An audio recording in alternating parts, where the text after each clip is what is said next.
치료가 쉽지는 않지만 기미를 효과적으로 치료할 수 있는 김수홍 원장님의 노하우가 있다는 걸 제가 정보를 입수했습니다. 숨김없이 한번 공개를 해주셨으면 합니다.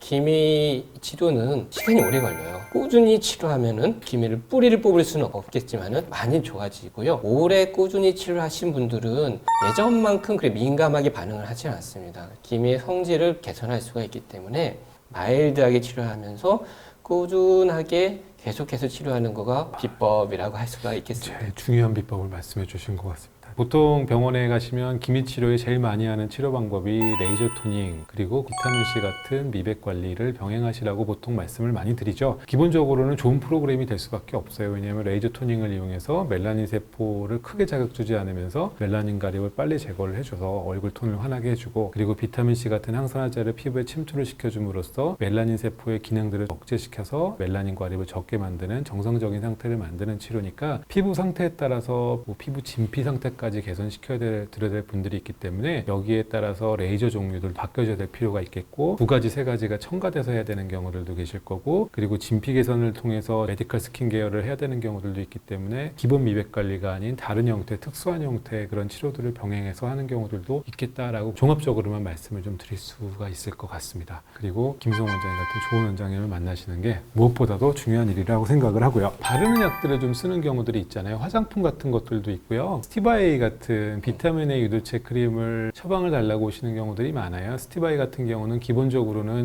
탄력도 좀 도움이 되고 주름도 좀 도움이 되고 미백에도 도움이 되기 때문에 적정히 쓰면 되게 좋은데, 기미 같은 경우는 기본적으로 피부가 조금만 자극이 돼도 나빠지는 경우들이 많아서 비타민 A 연고들 같은 경우는 기본적으로 각질이 떨어져 나가면서 피부가 붉어지거나 미세염증이 생기는 경우가 특히 한국 사람들 피부에는 되게 많아요. 그래서 미백에 너무 좋게 포인트를 잡아서 양을 많이 바르게 되면 오히려 이게 독이 되는 경우들이 있기 때문에 비타민 A 유도체 같은 경우는 되게 소량 조금씩 보습제랑 섞어서 차근차근 발라보시는 게 좋지 않겠나 생각이 들고요. 미백에 좋다고 알려진 성분들이 기본적으로는 자극감들이 조금씩 있거든요. 그래서 이제 그런 성분들은 처음부터 고농도를 많이 노출을 시키게 되면 오히려 자극돼서 나빠지는 경우도 있기 때문에 꼭 전문의의 진료를 먼저 받아보시고 나서 선택을 하시는 게 좋지 않겠나. 그래서 홈케어 제품들도 나쁘지는 않지만 자극감이 상당히 많을 수 있으니 먼저 전문가와 충분한 조언을 구해보고 나서 쓰시는 게 좋겠다라고 말씀을 드리고 싶어요. 색소 치료는 겨울에 해야 되는 거 아니냐고 많이 물어보시는데 어떻게 답을 하시는지요? 사실은 여름에도 다 안전히 할 수 있습니다. 자외선이 강한 시기에 자외선에 대한 제대로 대책을 세우지 않고 치료를 하는 경우는 치료에서 좋아진 효과가 금방 사라질 수가 있습니다. 하지만 치료 후에 자외선 차단을 철저히 하면서 치료를 한다면은 겨울에 비해서 그다지 불리한 상황도 아니고요. 오히려 피부의 재생력이란 게 일반적으로 여름철에 더 좋기 때문에 피부에 자극을 주는, 피부를 건조하게 할 수 있는 레이저 치료 같은 경우는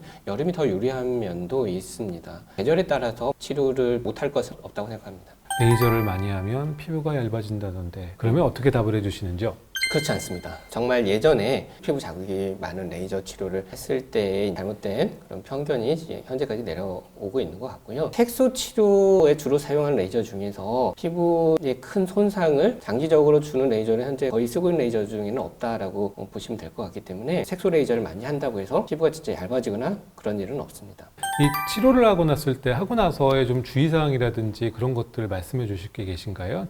첫째도 자외선 차단, 둘째도 자외선 차단이고요. 색소 치료 같은 경우는 주 원인이 자외선에 의해서 색소들이 생기는 거기 때문에 재발 방지와 좋은 효과를 오래 유지하기 위해서는 자외선 차단을 잘 해주셔야 되고, 색소 레이저를 했을 때 1, 2주 정도는 건조하고 예민함을 느낄 수가 있기 때문에 레이저 후의 보습을 철저히 해주시는 게 중요하겠습니다. 여기서 답은 보습제와 선크림. 그렇죠. 항상 두 가지. 네, 색소편은 여기서 개괄적인 거를 마무리하도록 하고요. 지금까지 아름다움의 시작 리더스 피부과 압구정점 유성지 원장, 탕규점 김수홍 원장이었습니다.